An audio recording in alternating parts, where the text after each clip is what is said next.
All right, so I just got done with my 26 × hot yoga class, and I've been trying out my new mat that I got recently. I realized you guys need a mat review. So I'm gonna go home and I'm gonna give you guys a mat review. It's gonna be really good. This new mat is pretty sick.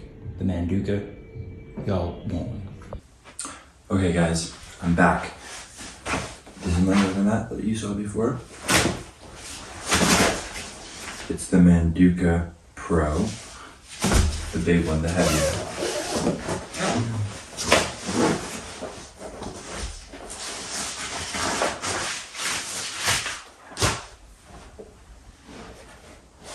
Okay, you look how thick it is. Very thick yoga mat. It's closed cell, so it doesn't pick up the sweat, which does make it so that there's a lot more sweat on the ground when I'm done. But it also is nice because it doesn't start stinking, doesn't pick up sweat.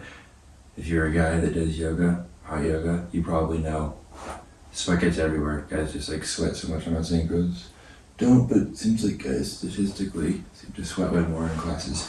So this thing is big. It is big. It's the biggest mat I've ever seen. It's really, really big.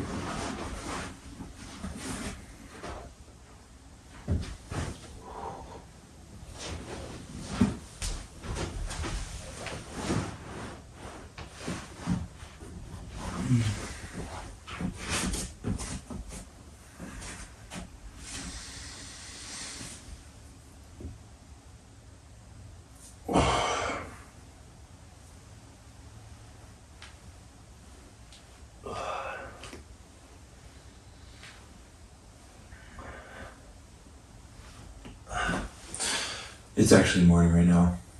It looks like it's right after I got back from this yoga class that I was doing before, but it's actually in the morning, so maybe I should open the curtains.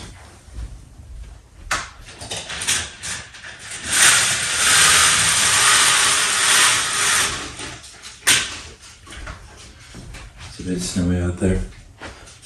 What is it, washed out now? Yeah, maybe a little bit. Oh, that's trying to warm me up. It's not though, it's so thick, it's so like, I don't know. It just feels like, oh my goodness, like, I usually use a towel on it, but it's really not sticky. It's really sticky. And, I don't know, like I said, nothing like soaks into it, which is really nice. Like, it's like so gross having your sweat soak into your mat every time, and then I was having to like wash it all the time, and with this, not good. Not good at all.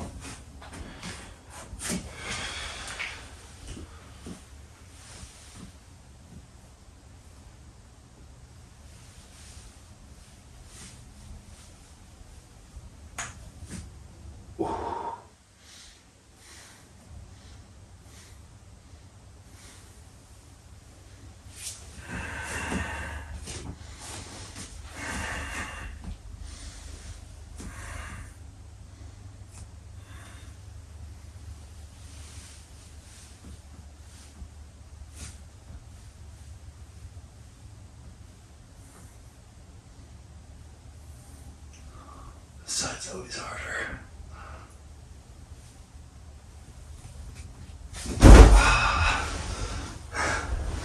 Anyways, this is the mat. I want to see what I have to adjust it. Okay, here's my coffee and my water.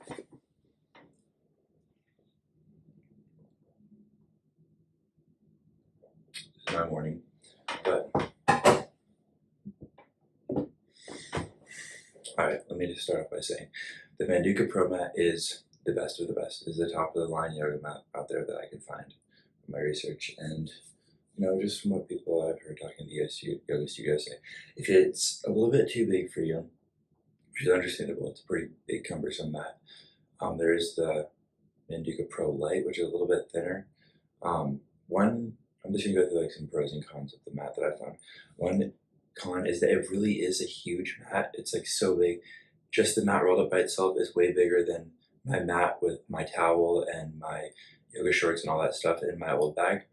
And the bag that they sell for it pretty much only fits the mat, which is a little bit frustrating for me. I would like it if I could be able to put my like yoga toes towel that I put on top of my mat to soak up sweat, and my yoga shorts, and my electrolytes, and pretty much all the gear that I want to bring to the yoga studio. I wish that I could fit it all in there. However, I'm having to figure out what to do with all my other towels and my other gear. It's a little bit frustrating. But that being said, there are other things that really do make up for it.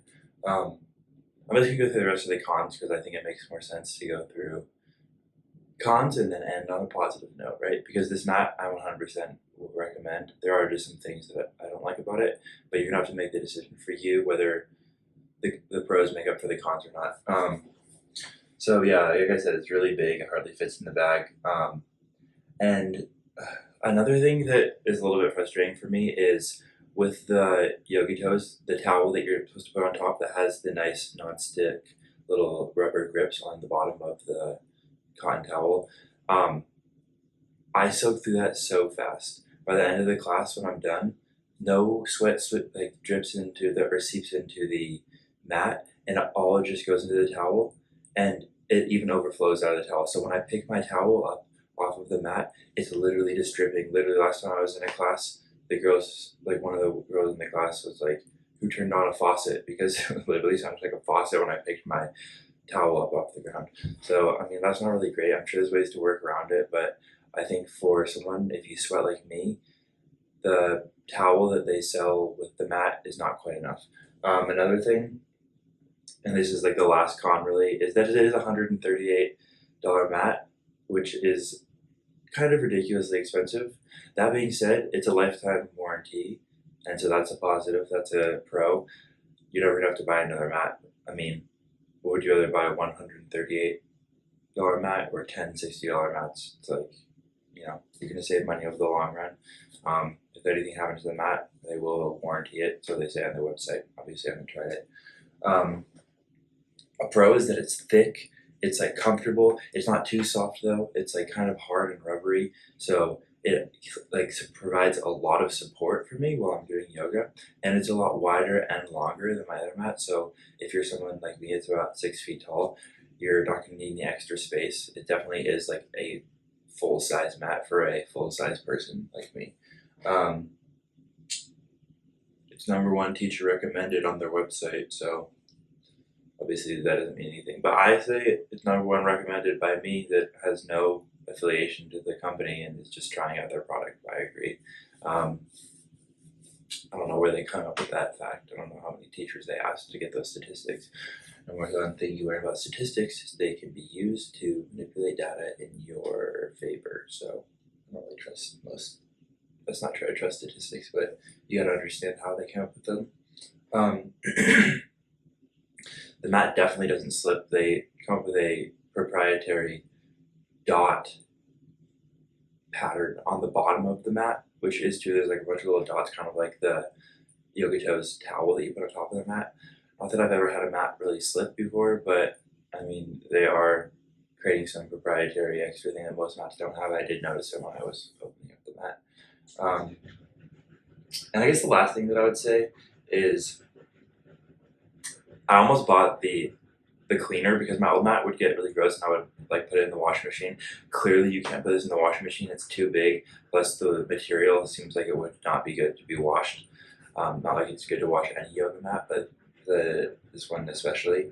And so I almost bought like the cleaner in order to wipe it down. I talked to some people at the yoga studio and then went home and read the ingredients on the actual cleaner on Amazon. And it's literally just essential oils and water with some agent that helps the essential oils to coagulate or dissolve in the water. And so I really don't think that anyone should buy that. It was like $20. And if you just have a couple of drops of essential oils, maybe more than a couple, and some water in a spray bottle, just make it yourself at home and save yourself the money. Anyways, this mat is really great. There's a couple of things that I don't like about it, but I think it's because of the positive things that those negative things are. Like the biggest thing for me is the sweat left on the ground. Like I feel awkward leaving a literal puddle on the ground. Like I've always kind of left a puddle, but this is like actually a literal puddle, which isn't really a good look. And I feel like I always have to ask for a towel to help clean it up. So anyways, My opinion, I think you should get the mat, try it out for yourself, take the pros and cons that I've provided, and make a decision for yourself. Thank you very much for your time. Oh, also, please like and subscribe.